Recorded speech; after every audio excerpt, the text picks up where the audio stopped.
A Câmara aprova o projeto que cria a Lei Geral da Polícia Civil. Sejam bem-vindos aí, meus caros, ao canal do Delegado Flaviano. Essa semana nós fomos aí agraciados com essa notícia, né? Nós, digo, como profissionais de segurança pública, fomos surpreendidos por essa notícia. Muito interessante. É um avanço dentro do processo legiferante de criação de leis. Então, a aprovação pela Câmara dos Deputados de uma lei orgânica da Polícia Civil. Com toda certeza, isso é visto com muito bons olhos, porque sempre as mudanças, e principalmente essas que pretendem uniformização, né, uma padronização para um país tão grande quanto o nosso, o Brasil, que é um país que tem dimensões muito extensas, sempre a padronização, a uniformização pode trazer bons resultados.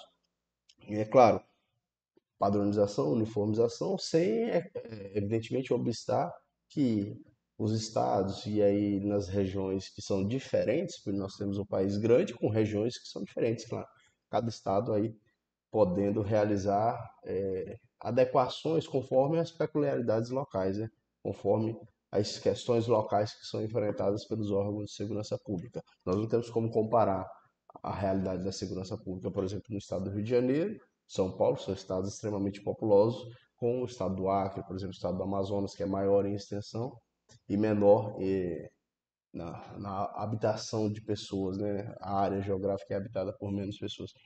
Isso com certeza traz impactos na segurança pública e como o trabalho tem que ser desenvolvido. Não é a mesma coisa, evidentemente. Mas a gente vê com bons olhos aí, com toda certeza. Vamos abrir essa norma aí. Vejam só aí, né? A Câmara dos Deputados aprovou nesta segunda-feira a proposta que cria a Lei Geral da Polícia Civil com princípios e diretrizes a serem seguidos pelos estados quando a elaboração ou reformulação de suas leis orgânicas sobre essas organizações. O projeto agora vai ser enviado para o Senado, que é o próximo passo aí dentro desse processo legislativo. Meus caros, uma das coisas, a gente vai ver essa notícia, uma das coisas que eu achei muito importante que já tinha comentado aqui no canal, em podcast, né, a gente gravando um podcast, é a aproximação da carreira única, né? Claro, não é o que se tem, mas, por exemplo, agora se propõe com essa norma, com a eventual aprovação dessa lei agora no Senado, desse projeto de lei no Senado, aí se propõe a criação de um cargo para o grupo de investigadores, escrivães, que hoje é composto por mais do que um cargo, né? Hoje você tem escrivães e agentes de polícia, investigadores, oficiais de polícia, dependendo do estado. E a gente já falou sobre isso aqui, né? Que talvez fosse importante menos cargos, né? Para que as pessoas pudessem ocupar as funções a depender das suas aptidões, das suas habilidades, das suas vocações dentro dos quadros da Polícia Civil. Eu estou dizendo isso porque eu estava vendo os comentários agora aqui no canal e um comentário de um rapaz falando justamente sobre isso. Ele falou sobre a questão do cargo, né, a distribuição dos cargos, enfim. Vamos continuar a leitura aí, veja. Após as negociações, o relator discutiu sobre a composição do Conselho Superior, especificando que será composto por representantes. Então, aqui é o Conselho Superior da Polícia Civil, vai dizer, se propõe, né, com essa norma, a criação da Escola Superior, algumas questões aplicáveis especialmente aos delegados de polícia, que isso que eu achei muito interessante, por exemplo, os direitos e garantias, o texto estabelece vários direitos e garantias para a carreira, como recolhimento e unidade prisional da própria instituição para fins de cumprimento da prisão provisória ou de sentença penal condenatória transitada em julgado. Meus caros, aqui é uma realidade, né? Existem pessoas que cometem infrações penais, isso independentemente do cargo que essa pessoa ocupe, se ela é um servidor público, se é um agente privado, independente, as pessoas podem cometer infrações penais. Aí o que acontece? Um policial ao longo de sua carreira, com certeza, ele enfrenta a criminalidade e enfrenta verdadeiramente, né? Então, não é razoável que esse indivíduo, eventualmente, uma vez que pratique alguma infração penal e seja condenado, receba uma condenação com trânsito em julgado e até a perca da função, cumpra a pena no mesmo estabelecimento prisional que tantos indivíduos ele colocou lá, né, através do seu trabalho de investigação. Então, isso, no meu ponto de vista, eu acho que é algo bem razoável e muito interessante, cai muito bem com toda certeza. Aí você tem o traslado por órgão público competente, se vítima de acidente que dificulte sua locomoção ou se ocorrer a morte durante a atividade policial. Isso é mais uma questão assistencial, né? Em decorrência de alguma tragédia que vem envolver o policial. A licença-prêmio, hoje aqui no estado de Rondônia, você que está interessado em prestar concurso aí da Polícia Civil, já existe para todos os servidores públicos do estado de Rondônia, né, os servidores do Poder Executivo, a assistência à saúde, a pensão e a aposentadoria. Que isso aqui é interessante, né? Estritamente policial. O projeto destoa também da emenda constitucional quanto ao conceito de tempo de exercício em cargo de natureza estritamente policial. Segundo a Constituição, esse tempo é contado quando o exercício de atividade militar nas Forças Armadas, nas Polícias Militares e corpos de bombeiros militares ou como agente penitenciário ou agente socioeducativo. Já o texto do projeto considera como estritamente policial toda e qualquer atividade que o policial civil exercer nos órgãos que compõem a estrutura orgânica da Polícia Civil ou mesmo o exercício de mandato classista. Isso é interessante porque, é claro, ao longo do período em que a pessoa desenvolver suas atividades como policial, como agente de segurança pública, ela nem sempre vai estar desenvolvendo a atividade fim, né? Seria, sob a minha ótica, importante que ela desenvolvesse apenas a atividade fim, já que nós prestamos um concurso para isso e deveria-se exercer a atividade fim, mas a realidade não é assim.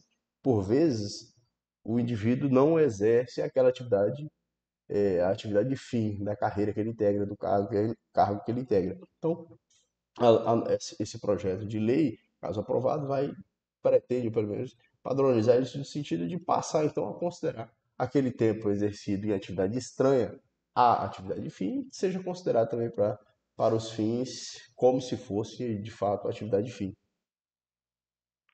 Eu penso que essa padronização pode ser muito positiva, pode ser muito positiva. A questão do cargo aqui de oficial, deixa eu ver se nós encontramos aqui, tinha a questão do cargo, né? O cargo oficial de polícia investigativo, a pensão, os direitos de assistência, outros órgãos.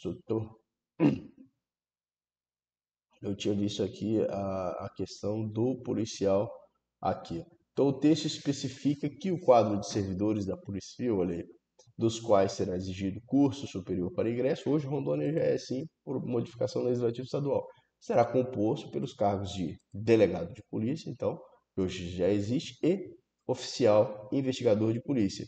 E aí o de perito criminal oficial, caso o órgão central de perícia oficial não de polícia oficial, deixa eu pausar aqui, pausa isso.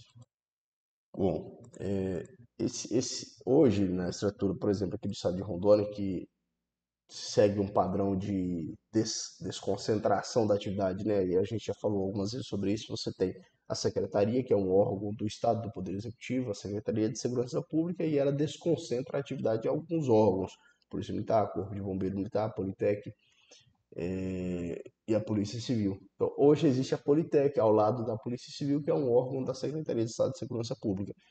Na realidade, do estado de Rondônia, você teria então aqui a, o delegado de polícia e o oficial investigador de polícia, só, já que o perito oficial criminal está no órgão que não está integrado à estrutura da Polícia Civil. Isso eu acho muito positivo, é minha opinião, velho. Eu acho muito positivo, né?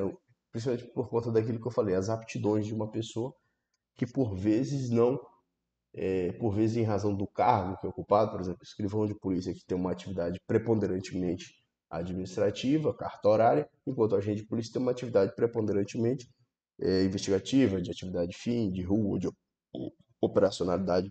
Então, você tendo essa opção de poder adequar as pessoas, né? As pessoas desenvolverem as suas atividades conforme as suas aptidões, isso pode apresentar um cenário muito positivo, pode apresentar, né?